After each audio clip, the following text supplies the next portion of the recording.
Leviticus chapter 2.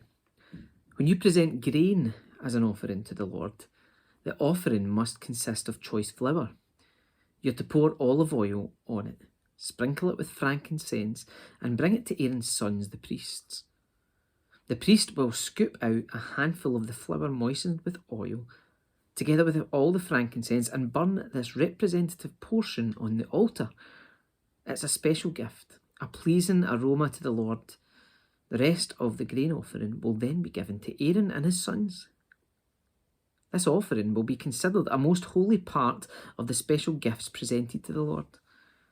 If your offering is a grain offering baked in an oven, it must be made of choice flour, but without any yeast. It may be presented in the form of thin cakes mixed with olive oil or wafers spread with olive oil. If your grain offering is cooked on a griddle, it must be made of choice flour mixed with olive oil but without any yeast.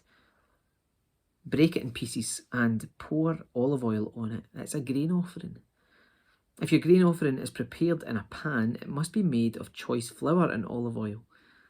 No matter how a grain offering for the Lord has been prepared, bring it to the priest, who will present it at the altar. The priest will take a representative portion of the grain offering and burn it on the altar. It is a special gift, a pleasing aroma to the Lord. The rest of the grain offering will then be given to Aaron and his sons as their food. This offering will be considered a most holy part of the special gifts presented to the Lord.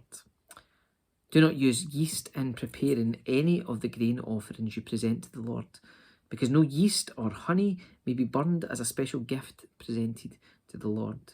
You may add yeast and honey to an offering of the first crops of your harvest, but these must never be offered on the altar as a pleasing aroma to the Lord. Season all your grain offerings with salt to remind you of God's eternal covenant. Never forget to add salt to your grain offerings. If you present a grain offering to the Lord from the first portion of your harvest, bring fresh grain that is coarsely ground and roasted on a fire. Put olive oil on this grain offering and sprinkle it with frankincense. The priest will take a representative portion of the grain, moistened with oil, together with all the frankincense, and burn it as a special gift presented to the Lord.